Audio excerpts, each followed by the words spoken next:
Regardless, childcare is something every voter should support. Why? Because it's an investment in our economy. California is leaving more than $23 billion on the table every year by not having affordable childcare from people who exit the workforce or are not able to continue to use their degrees, their knowledge, or their training. So bringing down the cost of childcare, getting all the way to free childcare would add $23 billion to our economy. And that's why we're seeing this grow all around the country. Third thing is healthcare. Donald Trump is attacking healthcare everywhere, including here in California. We need to fight back, and we need to make sure that we are reimagining what our healthcare system could look like. Today, Medicare, our single payer system, spends 2 cents out of every dollar on administrative costs. The other 98 cents go to making people healthy. But private insurers are spending 17 cents of every dollar on healthcare. If we're going to bring down healthcare costs, we have to figure out how to reduce those administrative costs, and moving towards single payer is one way to do that. The fourth thing is, some of you may remember, some of you may doubt that this is ever true, depending on when you came to California. But we used to have free tuition for our UCs and CSUs, and we can get back to at least having year 3 and 4 at the UCs and CSUs being free. Gavin Newsom made community college free in California. And what I would do is pair that for those kids who are transferring from our community colleges. They would have year 3 and year 4 at the UCs and CSUs tuition free. That also addresses the fact that cost of living has gone up a lot, including for our college students. And cost of living is now more than tuition even. And so offering a free college degree gives young families a reason to stay here, and it gives young people a reason to stay in California because they know they're going to be able to get a free college tuition. The last proposal is one to eliminate California income tax for families making less than $100,000. Our tax system right now has put corporations before families for too long. And we should shake up our tax system. What we're doing right now is, in most areas in California, it takes $100,000 for a family to make ends meet. And California can help families do that by not providing income tax on those families. How would I pay for that? I would pay for that by moving to a graduated or progressive corporate tax. Right now in California, if you're a huge company and you make $100 million this year, you pay 8.84%, a lower rate than most Californians pay. But if you're a little corporation or you have a bad year as a business, you also pay 8.84%. That doesn't make a lot of sense. So what I would do is increase the tax rate from 8.84 to 9.5 or maybe 10 when corporations have their most profitable years. That would generate enough money to not only eliminate income taxes on families earning less than $100,000, but also provide that free tuition at the UCs and CSUs. All of these are real affordability solutions, and what they are focused on is making sure that we are growing California, that young people are staying here, that they feel like they can buy homes here, start their families here when they're ready, and making sure that our population is growing and growing the number of businesses in this state. Businesses are not going to stay here if workers cannot afford to make ends meet here. The last thing I want to touch on is that I am the only candidate in this race who has not taken a dime from corporations. The other top Democrats in this race are a billionaire who spent $88 million on his campaign, and a corporate-backed candidate who's taken over $3 million from corporations. California is our largest democracy here in the United States, and therefore one of the largest democracies in the world. And we should be leading from a place of our values, including our campaign finance system, by electing someone who is not beholden to the status quo of corporate America, but who's going to fight for working Californians. Thank you so much for having me. I'm so sorry for all of the technical issues on your end. I appreciate everybody's patience. If you have questions that you want to ask and we're able to relay them, I'm happy to take questions for about the next 10 minutes. Okay, great. Thank you, Katie.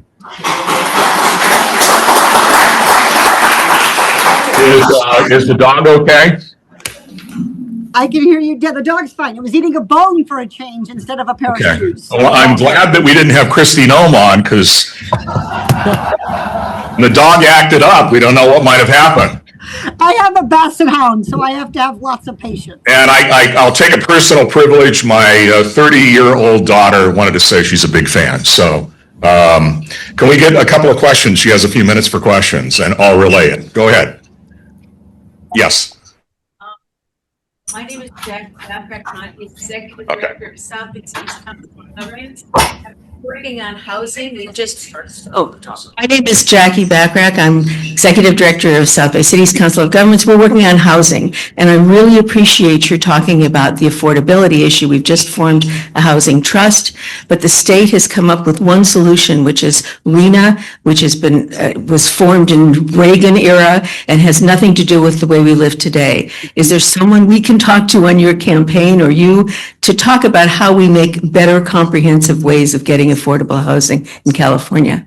Yep, you can actually absolutely follow up with Anthony Falcone, who is my staffer, who I think is on the Zoom with me today. But I really appreciate you mentioning RENA. For those who don't know, this stands for Regional Housing Needs Allocation. We're about to go into, the next governor will go into what is, I believe, the 7th cycle of this. So as you mentioned, we've been at this approach for a while, and it has not actually worked. We have not been able to bring down housing costs in the way that we need to through that.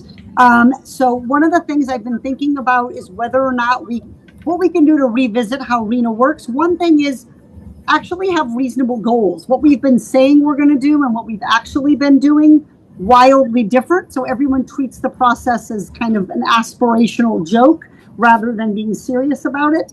The other is recognizing that some communities in California are more poised to build and ready to build than others. We have communities, Palos Verdes is a great example, that face climate challenges where additional building and zoning might be hard. We have other communities that want to grow and want to build. So we really have to put the regional back in the regional housing needs allocation. The other thing is, you mentioned land trust. Really, really important idea. The state should be putting some of its excess land into trust for housing. Caltrans in particular has tons of land that is available, and having a trust for that land would help us build especially the deeply affordable housing, which the market is never going to build and provide on its own because it doesn't pencil for builders. Question?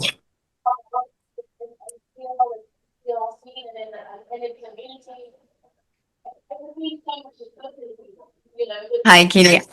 I love you. I think you're just brilliant. You're going to be a brilliant governor. I really look forward to it. My comment is I really want your opinion about it. Doing something wrong? Your opinion about, do I need that? Yes, Hedge fund.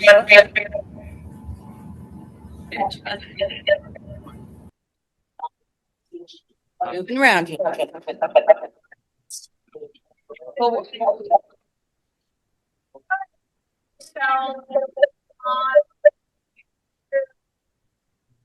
Are you I can't hear your question. Let's try. Let's keep. I can hear you at the main. Yeah, I can hear the gentleman. What was that, Tim? Everyone mute online, please. Go ahead and ask your question. Hi.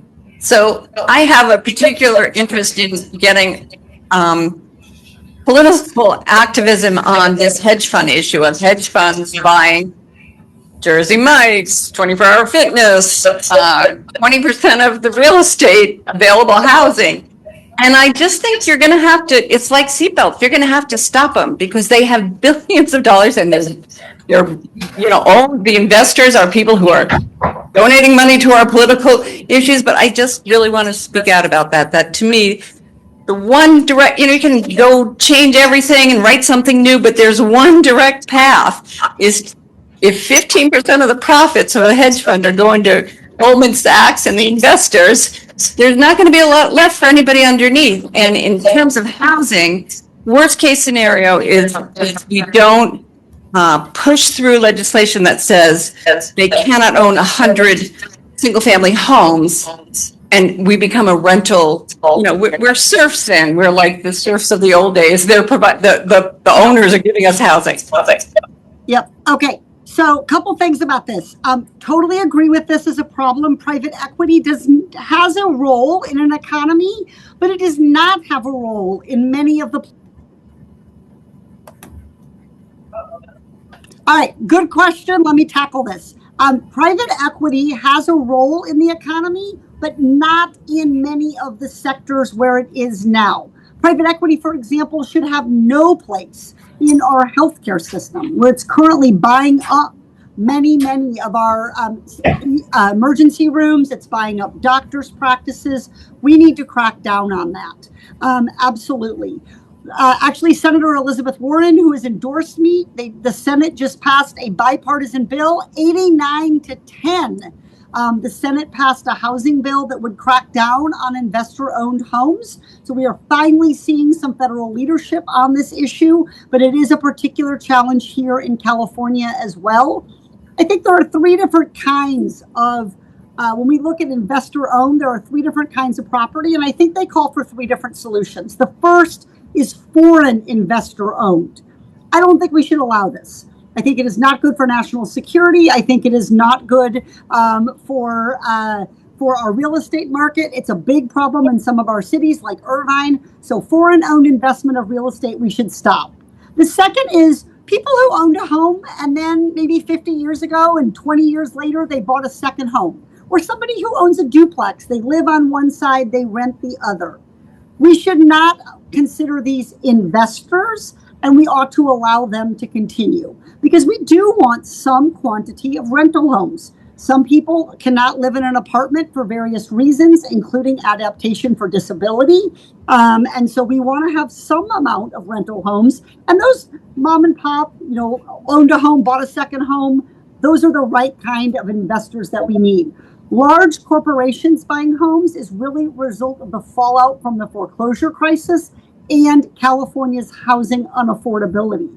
It is because the houses are unaffordable to regular owners and because we have such a housing shortage that hedge funds are eager to gobble up these homes. So bringing down the cost of housing also squeezes out the profit that these hedge funds are currently able to get. But this does absolutely need attention. I'm glad to have good federal partnership from Elizabeth Warren, my endorser, on this issue. But it's a big challenge for California. It's something we need to tackle. Katie, I know you have to go in a few minutes. One question here. In so many ways, Donald Trump has turned the federal government adversarial against the interests of the state of California. The University of California has been severely defunded, especially in its leading edge, world-class research. At what point are these pressures really too much? And what point would you push back and say that's enough? Oh, so I would push back with Donald Trump on every day that ends in Y and twice on Sunday, because what he is doing is hurting California. So we need to be very clear. It is the job of citizens and their elected leaders at the local, at the county, at the state level to push back on the federal government when it hurts us. So that is absolutely appropriate to do, to push back on him. With regard to research funding, I think the best idea here is one, continue to invest in our universities, particularly those that have workforce development, which is a lot of our CSUs, as well as research, our UCs. That's why you're seeing me talking about a way to expand the number of people who can go to our universities without having to build more infrastructure. We can just have more transfer students and be able to do that. But I do think California should repeat now what we did when the federal government attacked stem cell research, which is we set up a special California Investment Research Fund. It was a huge success, and what it did was drive a lot of the biotech and medical innovation that we have today. So we have done this once before with stem cells. We're going to have to replicate that at a larger level, particularly, I would say, around green energy, which is where the federal government has particularly been attacking, and California is poised to create a lot of jobs and bring down energy costs for families. I am super sorry that I have to go. Let me make sure everyone knows my social media account is Katie Porter CA. We have a lot of videos on there talking more about my policies. You can reach out to us that way, or Anthony put it in the chat here. Would love to continue to talk with you about housing, about healthcare, about affordability, about sticking it to Donald Trump when he tries to hurt us. But I really, really appreciate your gratitude. This is a close race among the three top Democrats. This would be a campaign that would break a glass ceiling and elect a different kind of leader to be governor of California. I appreciate all your engagement and support. Thank you so very much. Thank you. Yay! Okay. Okay, we'll continue to improvise and see how this works. Our second speaker, and then I'm going to go back to our regular business, is joining us today from London. And obviously, see if I'm looking at the time correctly, I guess it's probably after midnight in London right now. So, and I believe you're with us, Sasha? Yes, I'm here. All right. Our next speaker is Sasha Abramsky, and he is a British-born freelance journalist and author whose work has appeared in The Nation, Atlantic, New York Magazine, and Rolling Stone.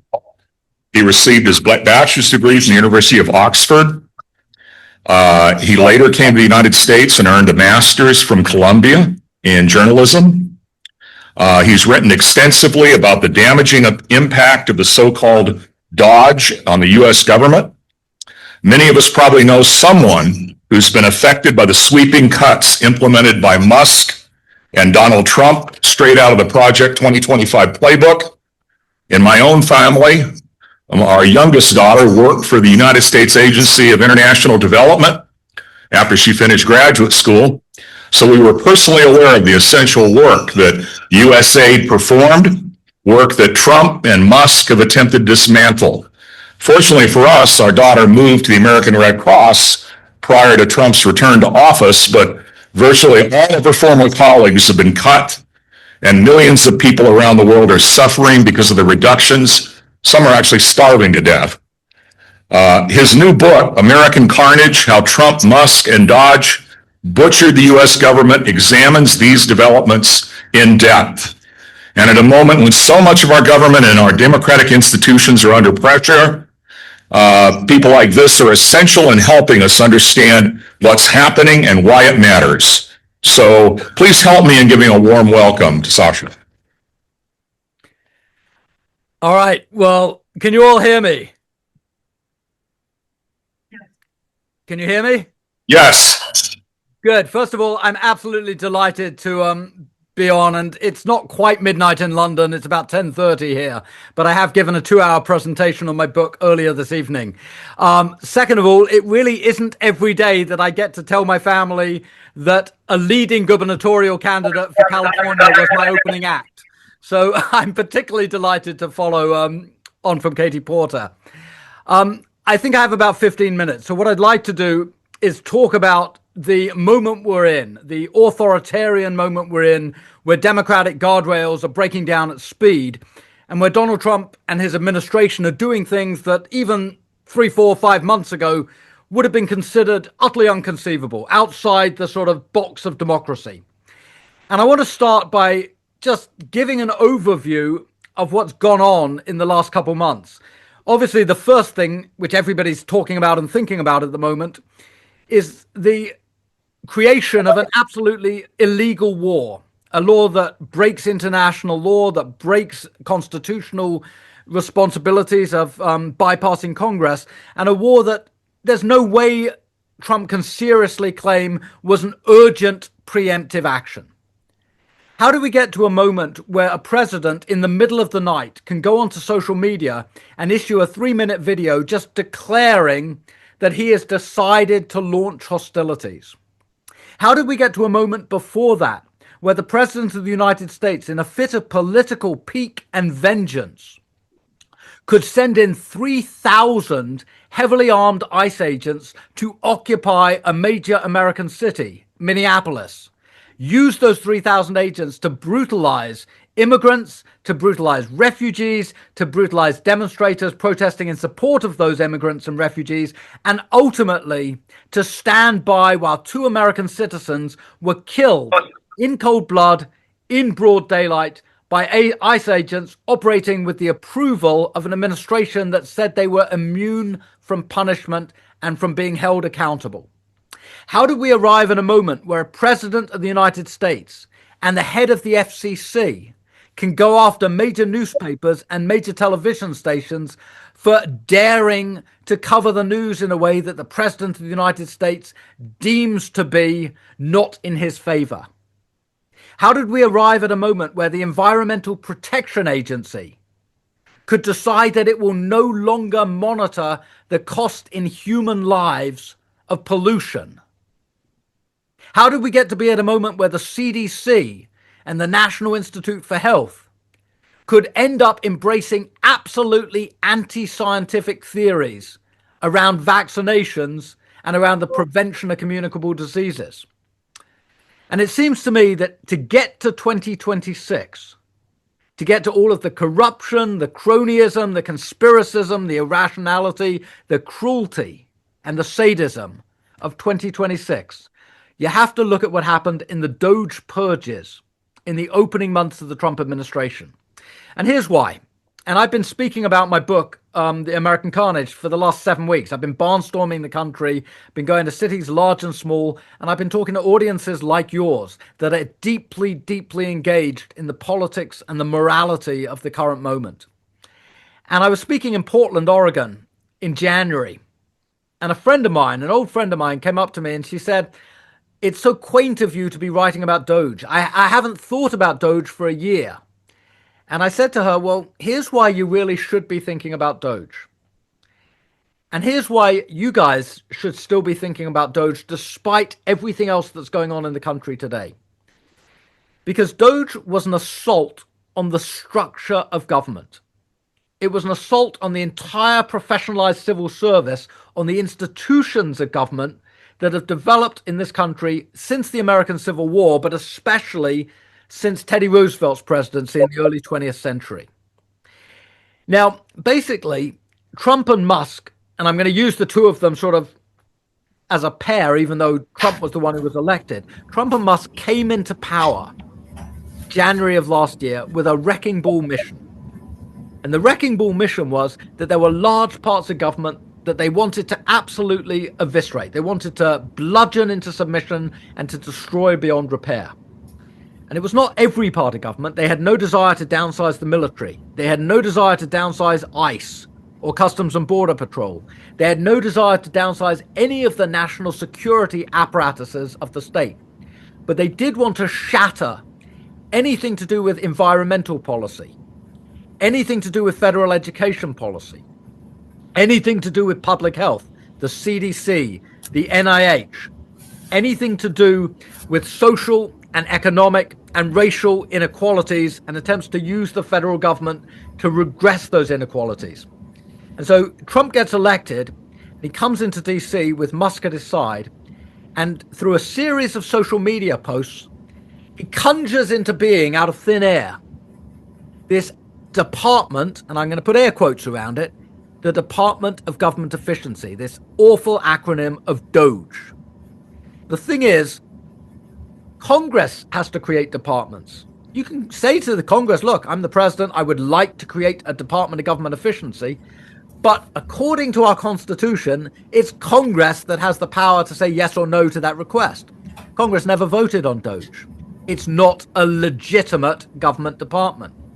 Now also, according to the way our system of government works, if you want to nominate somebody to be head of a government department, you have to nominate them. You can't just will them to be the head with a few social media posts. But again, Trump bypassed Congress and he just declared that Elon Musk, the world's richest man, maybe the world's most obnoxious man after Donald Trump, would now be the head of DOGE. And they set up DOGE and they set to work using social media and using their vast propaganda apparatus to demonize entire departments. And they set to work with a project that had been pre-approved by Heritage, by Project 2025. And we know that because one of the architects of Project 2025, who's now in charge of the Office of Management and Budget, is a man called Russell Vogt. And in October of 2024, before the election, Vogt was caught on camera saying, if we win the election, our goal is going to be to put into trauma federal workers. Not to make the government more efficient, but to put into trauma federal workers. And that's exactly what DOGE set out to do. They set out to fire people en masse and by quota. They set out to bulldoze the government's information systems so they could work out who were probationary employees, who were new hires, and then fire them with no warning. They set out to make the lives of hundreds of thousands of federal workers absolutely miserable through making them sign this weekly 5 things you did that justify your continued employment and all kinds of other make work to hopefully encourage them to take buyouts, Elon Musk's fork in the road. And they sought to make life so unendurable that hundreds of thousands would seek early retirement. And in this, they were very successful. But here's what they weren't successful at. This was never about government efficiency. It was never about making the government leaner and meaner. It was about making the government meaner. It was about humiliating workers. It was about demonizing and denigrating scientists. It was about taking ordinary people doing extraordinary work and turning them into, quote unquote, the enemies within. They did that very well. They went after USAID and declared it to be a corrupt, terminally ill organization that they would feed to the wood chipper. And they did. And the consequences have been devastating. Hundreds and hundreds of thousands of people around the world, most of them children, now dying of preventable diseases that a year ago they would not have died at because USAID would have been there with its expertise, with its medicines, with its distribution centers to ensure that they received treatment. We saw what happened at the CDC, where an astounding 1 in 4 federal CDC employees was either given the boot or forced out. And the result is measles epidemics, decline in people taking vaccinations, breakdown in public health programs, breakdown in grants that the National Institute of Health was giving to scientific researchers in universities all around the country. We saw it at the IRS and Social Security and Medicare, where thousands upon thousands of federal workers were given the boot, oftentimes with 2 hours notice. And then when the court said you can't fire them like that, they were rehired and they were promptly told, you're being put on administrative leave, which means you're hired, but you're legally prohibited from doing the work you're being paid for. Well, that's an insanity, and the results were entirely predictable. Longer lines to get information about taxes or tax refunds, longer lines to enroll in Social Security, longer lines to enroll in Medicare. And this happened in agency after agency after agency. Now, my book, which I began working on in January of last year when it became clear to me that this was one of the great stories of the Trump 2.0 era, my book focuses on 11 federal workers. I found them all over the country. Some were new to the job, some were very, very senior. Some were black, some were white. Some were women, some were men, some were young, some were old. And they lived in California. They lived in Washington, D.C. They lived in Atlanta, Georgia, at the CDC. They lived in Boulder, where the National Oceanic Atmospheric Administration offices were. I found 11 people, and they talked to me over the early months of 2025 as their lives were turned upside down, as their jobs were turned upside down, as the services that they provided to the American public were eviscerated by Musk and by Trump and by both of their egos, which had decided that they knew best, that the professional civil service could be cast to one side, and that hundreds of thousands of workers with millions of hours of accumulated expertise could be let go, and that the federal government would still function just fine. And you're going to have to excuse my French for a minute because I'm going to swear. I spoke to a fire service employee out in Colorado, a veteran who had spent 20 years in the military, retired from the military, gotten into the federal civil service as a fire worker because he wanted to prevent fires in Colorado and in Kansas. And he got fired right on the verge of fire season. And his take to me was, fuck around and find out. And I said, what do you mean? He said, well, They're destroying all of these vital institutions. They're monkeying about with basic functionality of government.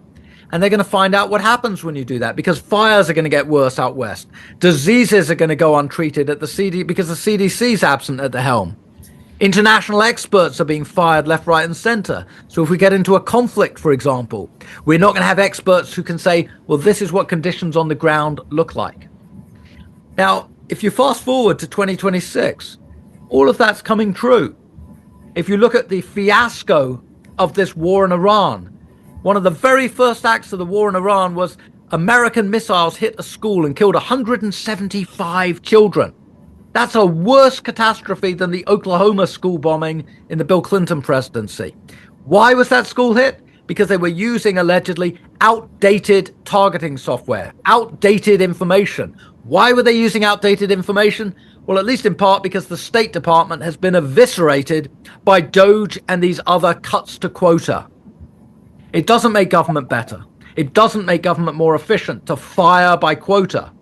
It doesn't make government efficient to destroy government departments and agencies with no understanding of what those agencies do and of why they're important.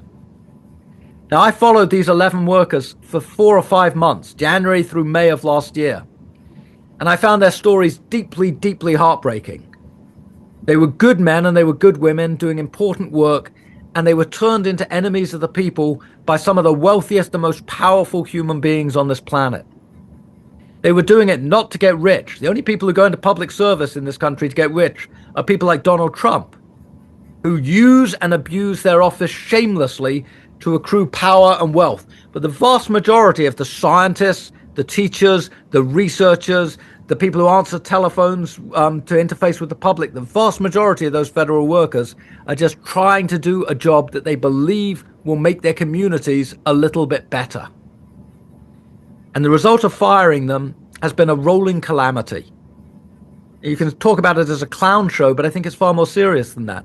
Because when the most powerful country on earth sheds expertise deliberately, that country doesn't get made great again. That country gets made impoverished, culturally impoverished, economically weakened, and in terms of expertise, desperately vulnerable, because those experts are no longer in the pay of the federal government. Those experts have gone elsewhere. Some have gone to state government, some have gone into the private sector, some are going to overseas universities, and some will go to work for overseas governments because the overseas governments are saying, look, we would love to have your expertise. You're some of the smartest scientists in the world. Why on earth would the American government fire you? And I think this is the ultimate tragedy of Trumpism. It claims that it's putting America first. It claims that it's making America great again. Don't buy this for a minute. This is the greatest snake oil sales trick in American history. These are grifters who have gotten control of the political process. They're using it not for the public good, but they're using it for private enrichment and for the empowerment of an oligarchy. And that's what my book is about. If you want to understand Trump's America in 2026, read my book about what DOGE did in 2025, and it will get you an awfully long way to understanding the crisis we're in this country today. Now, I know you guys have been listening to speakers for a while now, so I'm going to cut it brief and leave it there. I'm happy to take questions. It is late at night in London, but I'm still jet lagged, so I'm wide awake. So bring me your questions, and thank you. All right, thank you. Yeah. And before we take a couple of questions, already on our website, if we're going to have feedback, already on our website is a QR code if you'd like to buy his book, and we'll update that with the meeting report as well. And obviously, for people that are doing this important work, the way we can support that important work is by buying their books. So thank you again, and we'll see if we have a few questions. Okay.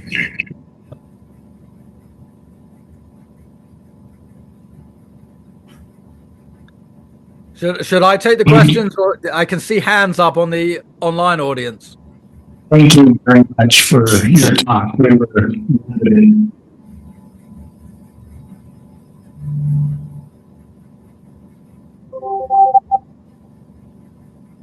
were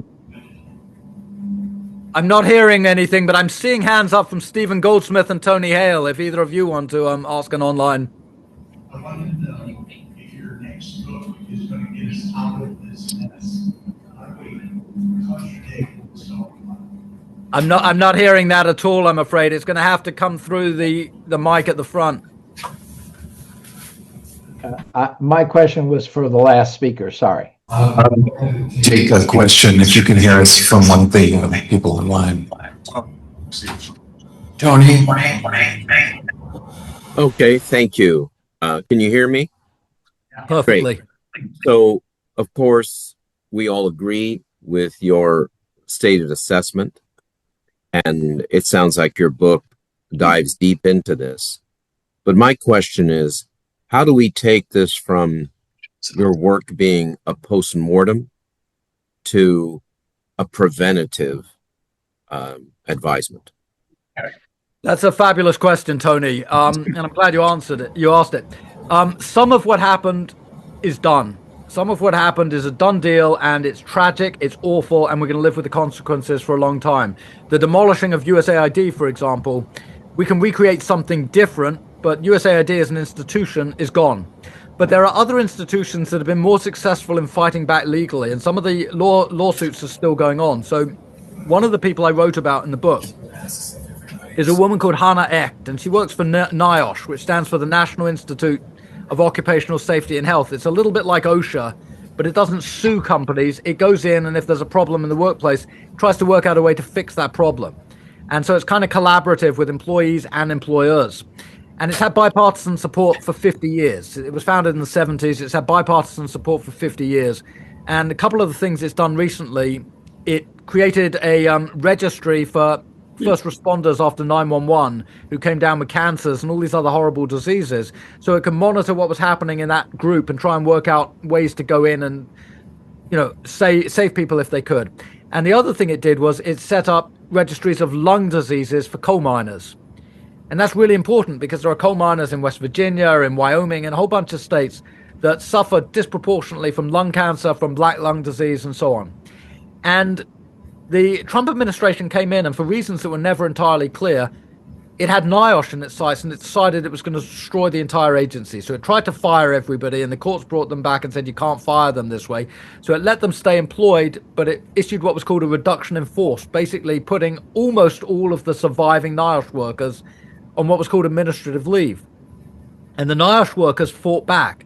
And they fought back very assertively, and they went to Washington, D.C., and they lobbied. They took buses from some of their hubs in Cincinnati and Pittsburgh and a few other places, and they went to D.C. and they lobbied not just Democrats, because that's kind of speaking to the choir, but they lobbied Republican senators and congressmen from states like West Virginia that had coal mining communities. And they said, are you sure you want to do this? Are you sure you want to get rid of NIOSH? Because here's the thing. If you get rid of NIOSH, a whole bunch of your constituents are going to die of black lung disease. And nobody's going to be monitoring what's happening. And these things are going to get worse and worse. And they're controllable. They shouldn't be getting worse and worse. And their lobbying effort was remarkably successful. And if you fast forward to today, as of a month and a half or 2 months ago, all of the people who were RAF'd, put on reduction in force, which meant they were going to be fired, all of those NIOSH workers are back on the job. NIOSH is functioning again. It's extraordinary. And it shows the power that people can have, voters can have, organized groups of workers can have, if they push back against the irrationalism and the cruelty of DOGE. And the reason I'm using that story is DOGE is an ongoing project. We kind of think of it as something that happened in the past.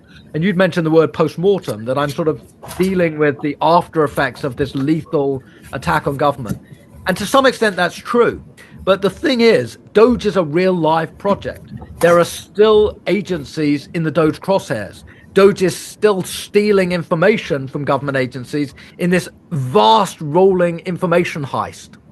And DOGE still has political commissars that were appointed in the spring of last year and that are looking over the shoulders of agency heads throughout government. They've embedded themselves in government. They're behaving very much like the Bolshevik commissars behaved in early Soviet Russia. They're looming over the bureaucracy and trying to impose a political agenda. And so when you asked your question, is it just a post-mortem? Absolutely not, because understanding DOGE's methodology helps you understand what they are still trying to accomplish in agencies throughout government today. And when you understand that, and when you see stories like the NIOSH story, it helps fashion the ability to push back, both within those agencies, but maybe more importantly, in groups like yours, in ordinary groups of angered, enraged, disgusted citizens who are looking at what's going on and saying, this is not the America I want to live in. And I think understanding equals empowerment. The DOGE did a lot of what it did in the shadows. We didn't fully understand what it was doing and how it was working. The more we shine a light on it, the more we do understand their methodology, the more we can push back against what's essentially a shadow government operating outside of any congressional restraints. I assume that one big thing we could do is if we could get a Democratic Congress to actually perform its role. Absolutely. I mean, look, I've written about politics for 32 years. And I've written about Congresses that I like. I've written about Congresses I don't like. But in those 32 years, I've never encountered a Congress so supine. Whether a Democratic Congress or a Republican Congress, it's utterly extraordinary the way that the Congress, led by Speaker Johnson, led by now Senate Majority Leader Toombs, it's extraordinary the way that these guys have rolled over and essentially said to Trump, you can do whatever you like, no matter how extra constitutional it is. So absolutely, one of the most critical things of this moment is getting a Congress that's capable of doing its damn job, basically. Absolutely. Well, thank you for a fascinating presentation. And I hope we are successful in November at turning some of this around. Well, look, I want to thank you guys for inviting me. It's been an honor to come in. And I would say one plea, which is that I got published by a very small publishing house willing to take a chance if I wrote a book on speed about DOGE. And I don't have the media outlet of a major sort of, empire like Twitter or any of these other things. I'm just one writer trying to tell the stories of 11 ordinary people who were brutalized by Musk's policies. Here's what I'd say. If you read the book, and I hope you do, and if you find it interesting, and if you find these stories worth talking about, just do me a favor. I'm sure most of you are on social media. Use your social media to mention this book or to mention the stories contained within it. It doesn't fully address the imbalance of power between, one journalist and the might of Elon Musk, but I hope that I can at least get the word out about some of the stories in this book. So again, thank you very, very much. I was delighted to come tonight. Thank you.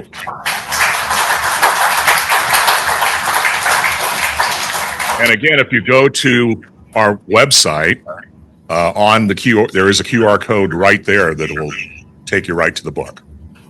Okay.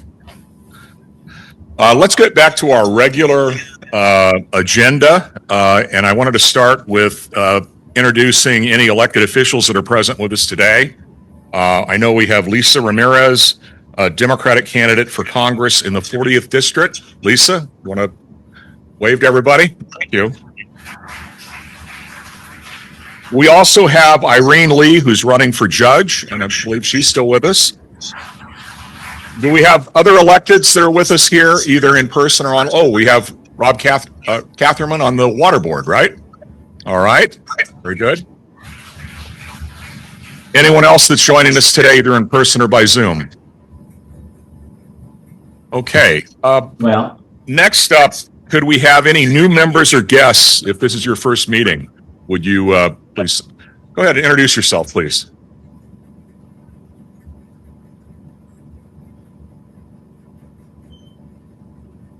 Thank you. Thank you for joining us today. Any other new members or guests today joining us for the first time? Well, again, thank you for coming. This is a great crowd. Sorry we've had so many technical issues, but we're getting through it because we're Democrats, and as Democrats, we've got to get through a lot. So I guess technical issues aren't going to slow us down. I want to introduce our board, Palos Verdes Democrats board members. We have 12 members on our board, and all of it is volunteer in terms of putting together our programs and all the activism, all the activities that this organization does. And without volunteers, we couldn't do any of this. So we have Louis Vandenberg, our second vice president here. We have Casey Crow. He's joining us online. I believe he's going to come to the social event right after the meeting, though. Casey. And I think Ann Stahl, who's our corresponding secretary, she is also, I believe, online. All close, right up front, is our treasurer. Make sure we do everything by the books in terms of the finances. Connie Sullivan is right here. She's our parliamentarian and our past president, and she's got a lot of other jobs in the Democratic Party as well.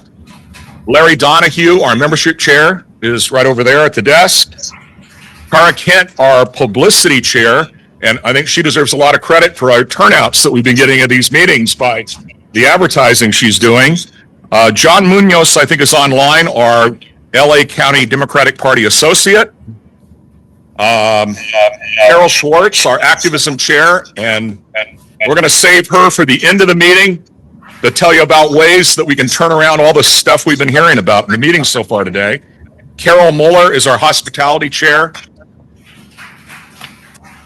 And Reggie Jew, our webmaster, who's been buzzing around and trying to use glue to keep this sound system working today. I'd also like to announce and congratulate, she's going to kill me for doing this, our past president, parliamentarian, our California Democratic Party regional director, and our assembly district chair was just named 2026 California Woman of the Year by our assembly member, Connie Sullivan. You can get even later. All right. Before we go to our next speaker, I usually talk for a couple of minutes at these meetings, and this isn't going to be the exception. And even without a microphone, I'm sure at least in the room you can hear me. How'd you like the last 4 weeks? I think it seems impossible, but since our last meeting, the damage done by Trump has grown even worse. As we gather today, we're at a pivotal and heartbreaking moment for our country. But as Palos Verdes Democrats, we've always stood for transparency, dignity, and a government that serves its people. And today we're seeing the exact opposite. We're witnessing a nation led into chaotic conflict by an administration that prioritizes branding over bravery and partisan power over the lives of families and soldiers. We must be honest about what we're dealing with. This president lies more than some people take breaths. And during the campaign, he stood on stages across the country and promised a golden age of affordability. The reality, he promised to reduce energy by 50%. Remember that? 50% within a year. Instead, prices are surging. He promised to end the war in the Ukraine before he even took office. And the war continues. He promised to end the endless wars, and instead he marched us right into a new one in the Middle East.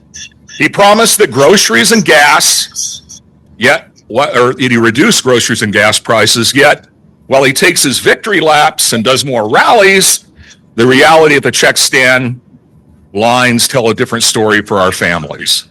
Now we're witnessing the human cost of the lies. The Trump administration has stumbled into Operation Epic Fury. I guess they took that off the name of some video game. And he now has a war without a plan. One day, the president speaks of regime change. The next, he suggests he's ready for diplomacy. The inconsistency is not unpredictability, as his director of war claims. It's dangerous. It's a lack of strategy that leaves our service members in the crosshairs of a conflict that the American people neither understand nor support. And just last Saturday, we saw the ultimate disrespect at Dover Air Force Base as he welcomed home 6 heroes killed by an Iranian drone strike.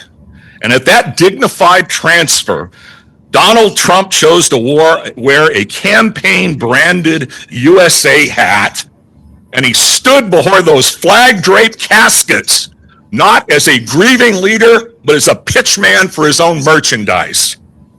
And to make matters worse, do you guys see Fox News? They were caught trying to cover this up, airing old footage from December with Trump without his hat.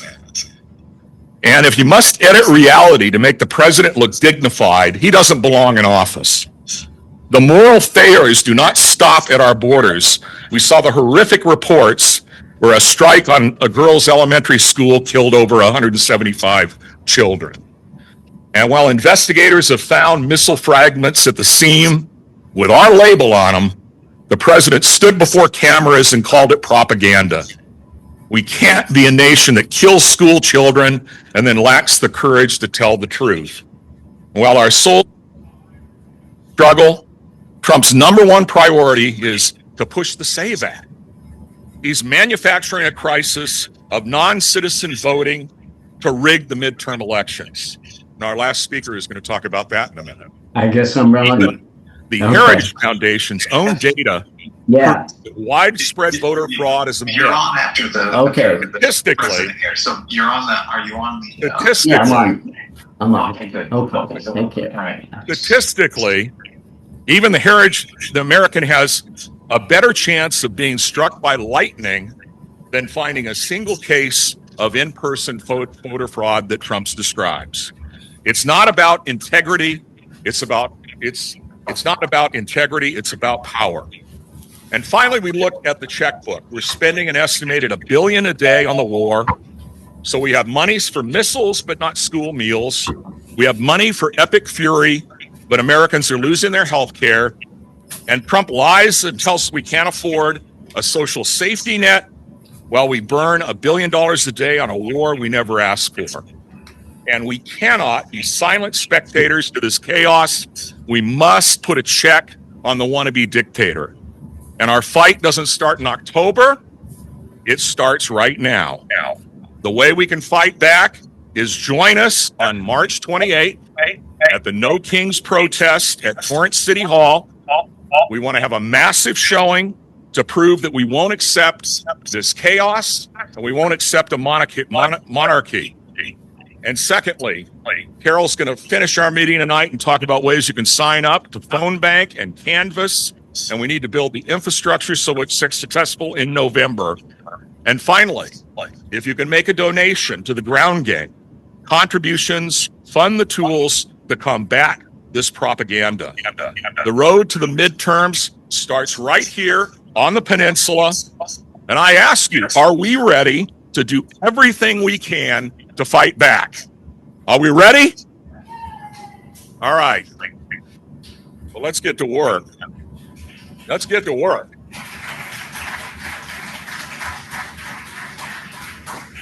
All right. We have one more speaker. We've just packed agenda today. I believe that Steve is online. There he is. It's my distinct honor to introduce our final speaker, Professor Steve Posner. Steve is a distinguished professor at USC, having earned his graduate degrees from both Harvard and USC. He is not only an accomplished author, but also a vital voice in the fight for an informed electorate. He's the creator of Democracy in the News, a groundbreaking resource that empowers students to cut through the noise and stay truly engaged with events shaping our world. But Steve is not just teaching in the classroom, he's sounding an alarm in the national media. Recently, he authored 2 chilling and essential analysis of that each Democrat needs to understand as we head to November. In the San Francisco Chronicle, he wrote, "How Trump Can Keep the House Without Winning the Midterms." That title even sounds chilling. And in the Bulwark, he exposed the dirty move Republicans can pull to keep the House. Today, we have Steve to walk us through these potential threats, specifically the tactical moves the GOP might use to subvert the will of the people in November. Please join me in giving a warm Palos Verdes welcome, Professor Steve Posner. Please. Hello there. Everyone hear me okay? Can you hear me all right? Yep. Yes? Okay. Thanks for calling me distinguished. I'll have to tell my kids about that. I think we feel pretty good about having the wind at our backs this time in terms of the upcoming midterms. But I think that we really have got to focus on, and this is what I want people to have a conversation about, is how he knows what we know. that the midterms don't look good for these guys. And we also know they don't believe in democracy, right? We said democracy is on the ballot. I don't think it was just a bumper sticker, and we lost. These guys believe in minority rule. That's why I don't even think he cares about his base. This is not about popular will anymore. This is about how to hold on to power. And I think we need to frame it that way. I mean, the way I came up with this is I figured, and I don't know if I know these guys because I'm from the Bronx, I don't know. But I figured, let me think like a mafia lawyer, where my client's guilty, and how am I going to get him off?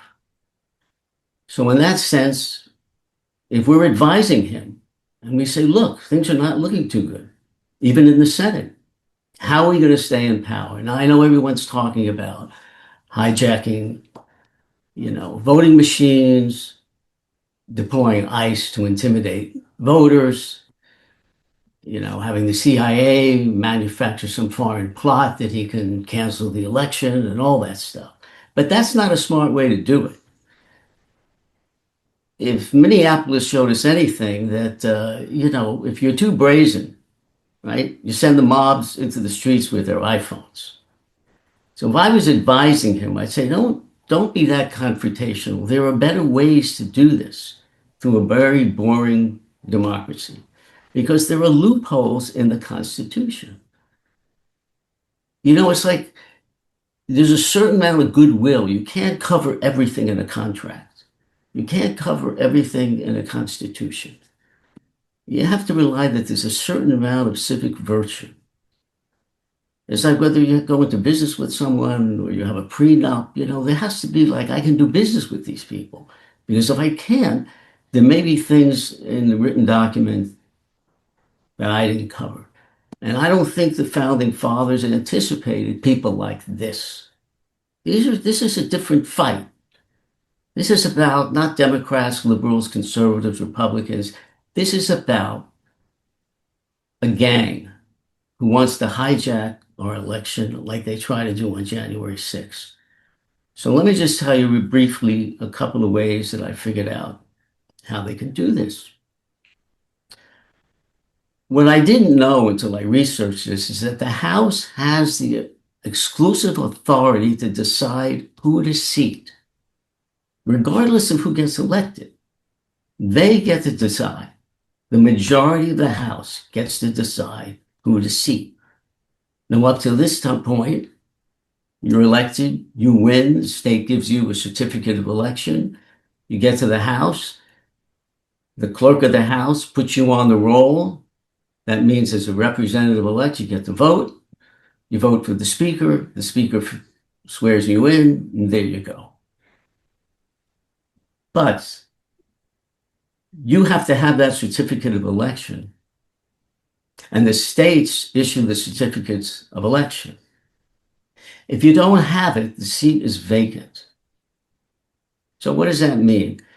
I looked at 5 states that have Republicans on the Supreme Court, the governorship, and the legislature. Doesn't mean they're all going to go for Trump shenanigans, but a lot of them will. And these states represent 20 Democratic incumbents. And they have time limits in terms of when you file a recount. But there's no time limit on when that recount ends. So all they have to do is if they delay that recount, January 3rd is when the new Congress convenes. If I'm elected and I win, but the state is still counting and they drag it out, now it's January 3rd, I don't have a vote in Congress on January 3rd. I'm still waiting for my certification. So the majority can then by default be the Republicans, because we need those seats to be in the majority. And those seats are vacant. They become the majority. They elect Speaker Johnson. Now let's say somewhere down the road, those certificates come in. They can vote and say, I don't believe that that recount was fair. It's fraudulent. Therefore, I'm not going to recognize those certificates as valid. So we're going to vote not to seat these people. And the House has the right to do that, not the Supreme Court.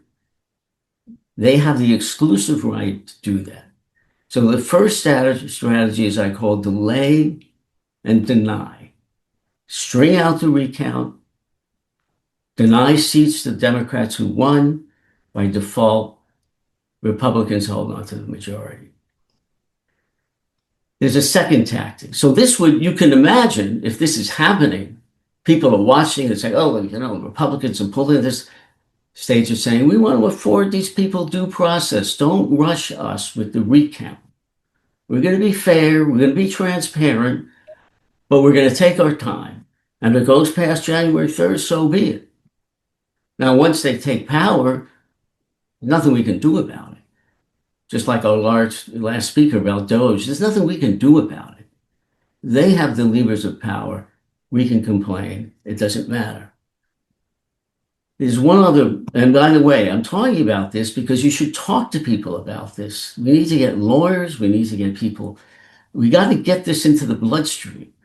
We don't want to be caught by surprise like the redistricting thing, where all of a sudden we're reacting. And sometimes I think the problem is, and I'm going to get to strategy too, is that a lot of liberals, it's hard for us to really anticipate the depravity of certain people, like these guys. We figure some virtue, like he cares about Iran, or he cares about his base. There must be some goodwill somewhere in there, but there isn't. And so we need to anticipate what kind of legal measures, which I'll mention a few in a minute.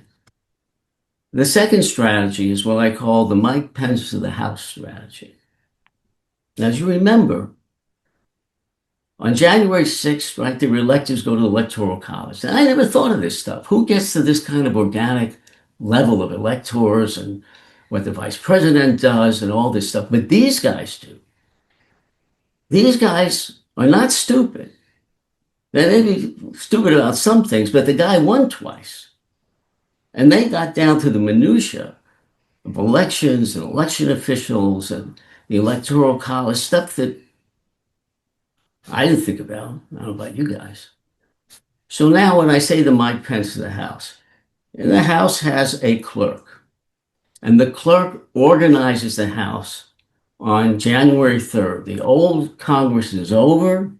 A new one convenes, and the clerk is in charge.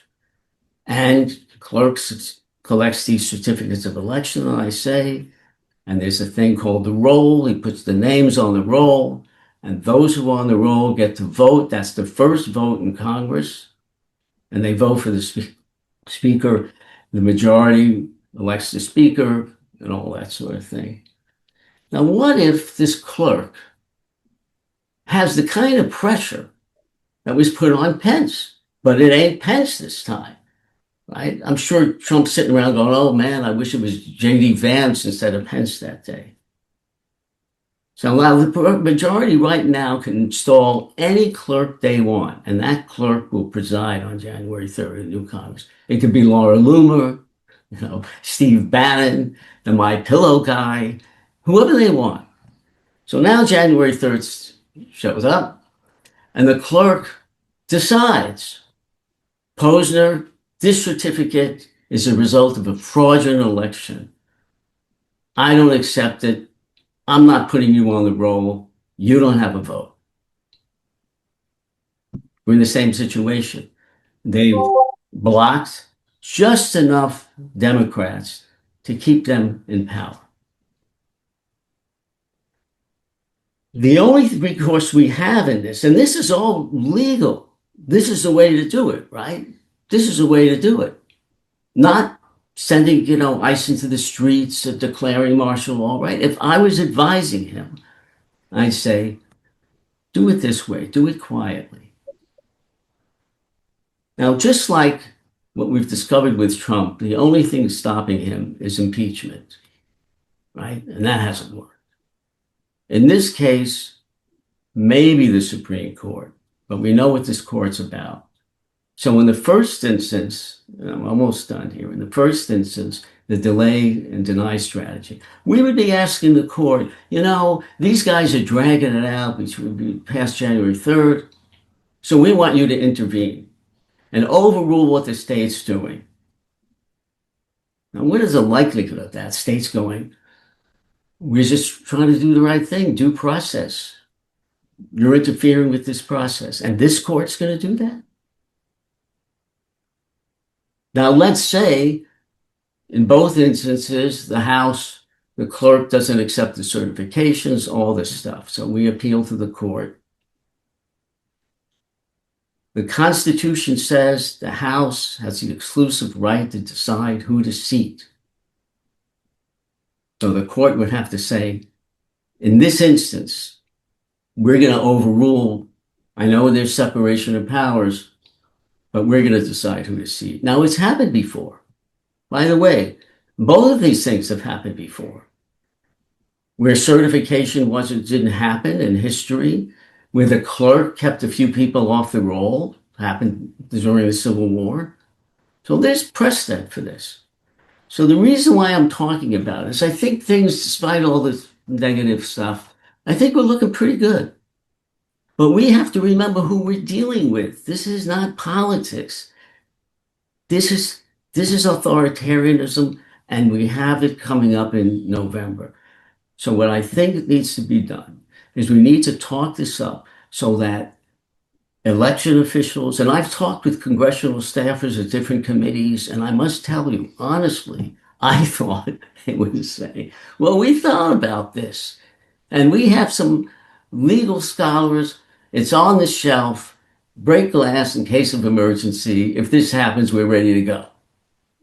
But that didn't happen. I'm telling you, what I've just told you faces fall. So I'm saying we need to have a conversation about this. We got the issues that needs to happen. We got to get the candidates, all of that. But what if we win? And so we need to that's what I'm about now, is just telling people we got to get this into the bloodstream. We've got to know. So legally we have it, and also when this stuff happens, and to the degree that these guys care about public opinion, but to the degree that we can at least frame it. This is all a trick.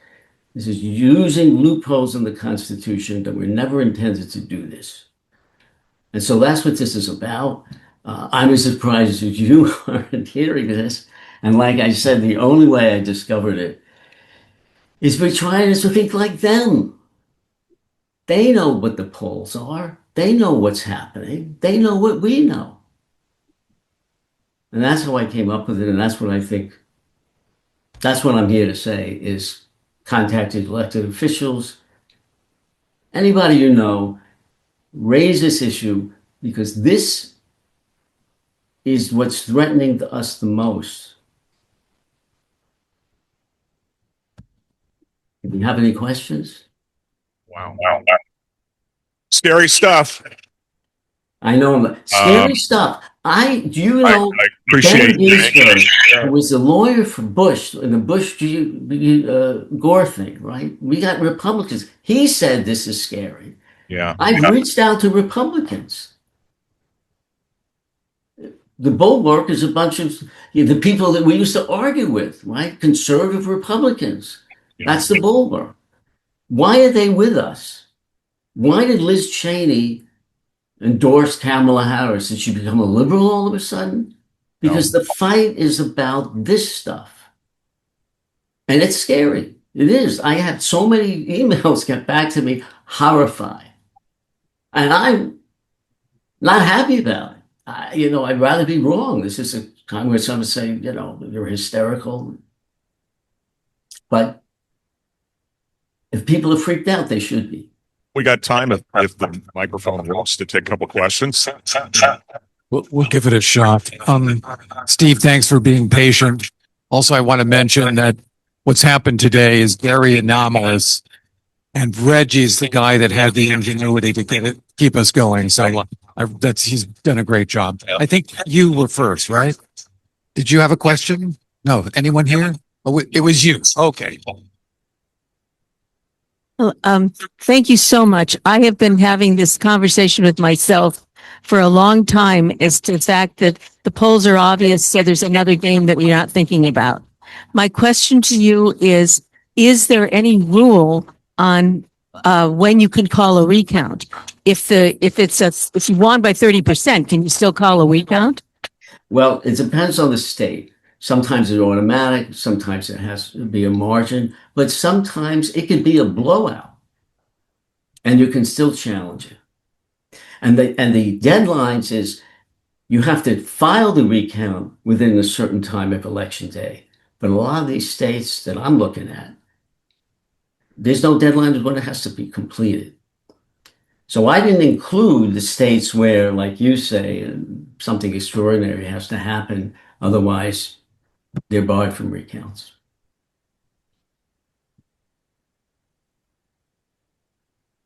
Then over here. Just like we did with redistricting, is there a way that the blue states could do the same thing and not certify or delay in certifying some of the Republican candidates that were voted in certain districts? Well, absolutely. The Newsom strategy with redistricting, we could do that. We could get blue states, identify red districts in blue states, and we could do the same. I mean, it depends on the rules in each state. We'd have to look at it. But yeah, and that's that's one of the things we should put on the shelf and not get blindsided what we did with the redistricting, because we didn't even anticipate they would do something like that. So I encourage that should be something that we should be thinking about for sure. Can you hear me? Yes. I'm sure you're aware of Republicans grabbing voter rolls from Fulton County, and curious what you think they're up to with that, as well as any comments about this bill, the SAFE Act, which is not making us safe. Well, again, if I were them, they're going to try to discard ballots. I imagine what they'll do in last time, where they'll try to tell people there were false ballots, there were mail-in ballots, illegal immigrants voted, all kinds of cockamamie excuses. They don't need an excuse. See, they don't have to talk sense. They can just declare these ballots were fake, or they were, people who weren't entitled to vote, whatever excuse they have. But I wouldn't do it that way. I'd do it this way. And if I know I thought a long time, do I want to talk about this and give these guys ideas? But tell you the truth, if I can think of it, they can think of it, because if I were them, right, I'd call in constitutional scholars and I'd say, figure out a way, like I said, like a mafia lawyer. So the other things that the shenanigans they're going to do, sure. But the fact that everyone's talking about that does help public opinion, prepares it. So we're already talking about, FBI coming in and hijacking those, or doing what they're doing with those ballots, or, ICE. And so it makes it a little harder because the public is already framing it for what it is. That's what I want this to be. It's like, wait a second. What are you talking about? The clerk, the roll, the certification, because if it happens in real time, we'll be thinking, well, I guess that's the bureaucracy. That's how government works. So whatever he's up to. Well, thank you for scaring the hell out of us, Professor. Well, but listen, even Republicans, look, I don't think we can do this on our own. I think there are some Republicans of goodwill. We need to put them in the witness protection program because, we always say these guys care about their jobs so much, they care about their money so much. Well, we don't have to go. We're not represented in districts. We don't have to go to like the Central Valley. We don't have to go back and all my neighbors are MAGAs and the guy that coaches Little League is MAGA. That's one thing. And then as far as our jobs go, not all these guys are going to be on a corporate board or be lobbyists. Some of them may be working at Home Depot if they're not like a congressperson. So they also, for those people who want to, look what happened to Mike Pence, look what happened to Liz Cheney. So for some of those people who are willing to stand up for this stuff, and we need some of them, we got to help them. We got to support them. You have to have a coalition for democracy and say, look, you have all these issues. We want to get back to arguing with these people again about gun control, about abortion. We want to have those arguments again. But right now, we need these folks. And I don't think it matters, whatever the issue is. Right now, this is about democracy. This is about a fair vote. And the more we can have this conversation, so if what I anticipate does happen, and I'm a Republican in the House, I'm being asked not to seat somebody who I know won, maybe it's not just a matter of courage. It's also practicality. Am I physically at risk? Is my livelihood at risk? We're not thinking about that stuff. So it's easy for us to say, well, you should be a patriot. You should have the courage, all this stuff. And well, we're not vulnerable. So I know it's like the prophet of doom. This is not inevitable. That's why I'm talking about it. But we got to know who we are dealing with. What are the kind of people? Who are these people? They're not Republicans. They're not conservatives. They're not patriots. I don't want to go on, but look, I never voted for a Republican in my life. But I actually do believe, whether it's Ronald Reagan or George W. Bush, woke up in the morning and say, I'd like to do something good for the country, even though I don't agree with any ways they're doing it. But not these guys. I don't think they wake up and say, what's good for the country? I don't think they care about anti-Semitism. I don't think they care about Christianity. I don't think they care about any of this stuff. And we got to recognize the kind of people we're dealing with. And in all these countries that you see, all these authoritarian countries, you say the opposition is splintered, like in Iran, those who support the Shah's son, they're all splintered. We can't be splintered.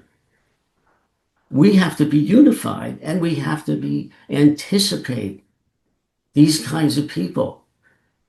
We figure we're going to outvote them. Well, if we could just outvote them, it's not so terrible. We win a few, we lose a few. We get a Reagan, we get an Obama, we get a Clinton, we get a Bush. We can live with it. But the problem is that we're not facing that right now. And we've talked about it like it's a bumper sticker. But this is real. So, I'm not running for anything. I just want this conversation to bubble up so people smarter than me, who have more experience than me, can start to be prepared to do something about it. Absolutely. I think we have one more question online from Tony Hale. Thank you. I'm afraid my question really requires yet another appearance by you here, but you've gone into great detail about how our democratic process can be undermined and gamed. Can you give us some ideas about what we can do as far as the levers of power and tactics to preserve our democracy? Well, there is a case that can be made to the Supreme Court. There is a precedent. There was a case, some of you remember Adam Clayton Powell Jr. I think you're all my age, a lot of you. And there was a case where the Democrats, and he was a Democrat, and he was involved in ethical issues, and he got reelected, and the Democrats decided we're not going to seat him because of his ethical problems that he had in the last Congress. And he took it to the Supreme Court. And the Supreme Court said, yes, the House has the authority on who to seat, but it's not absolute. They couldn't just decide, I'm not going to seat you because you're black or because you're a woman. And in this case, they said, you can be, in the Constitution doesn't say that you can't have any ethical lapses and you can't take office if you do. The Constitution has certain qualifications, and they overruled, and they said to the House, you have to seat them.